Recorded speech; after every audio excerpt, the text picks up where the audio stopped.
Hello there. My name is Seven Song, and I'm a clinical herbalist living in Ithaca, New York.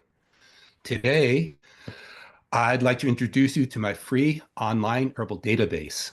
This is a project I've been working on for years, and I'm pretty excited and a little bit nervous to be sharing it.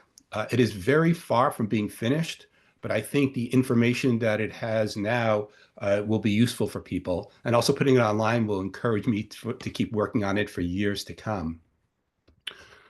A very brief history of it is I work as a clinical herbalist at the Ithaca Free Clinic. And often when I'm seeing a patient, I want to, it takes a while to remember all the herbs that I have on hand. So I wanted a simple database where I can just type in something like headaches and get a bunch of herbs listed for headaches. And then Steve Mandel, my tech assistant or my tech guy here, stepped in and we built this much bigger platform, which I find hopefully is helpful for many people.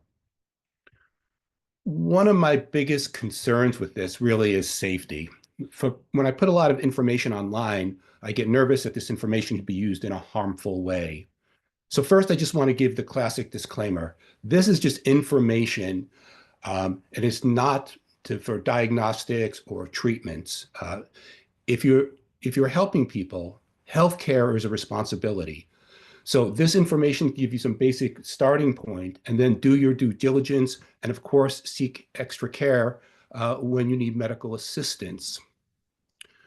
Safety information is never fully accurate. People have negative reactions to everyday herbs and foods, and this can be true also with herbal medicines.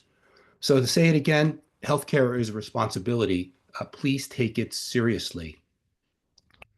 Where to find the database. So the database is on my website, sevensong.com.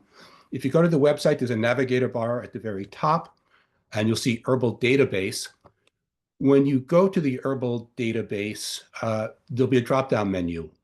In the drop-down menu, one of the first things will be safety.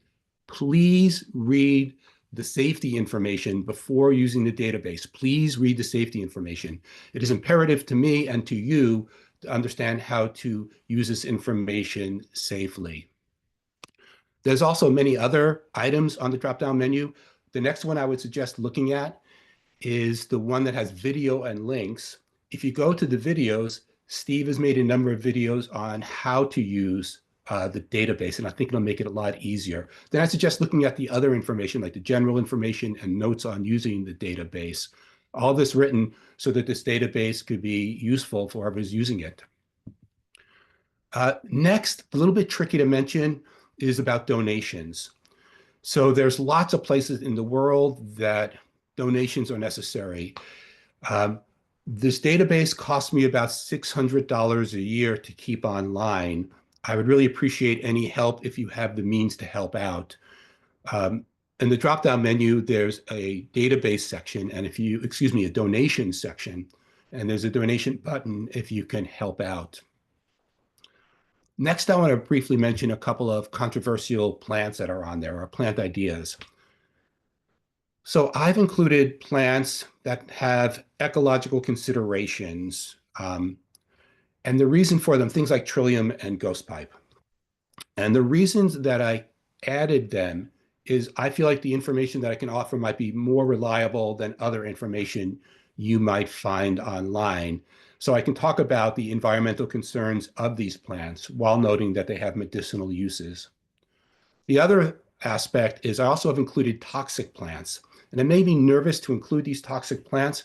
But once again, I feel like I might be able to offer a better idea about how toxic they are and why you should not use them, instead of other information, once again, that might be online.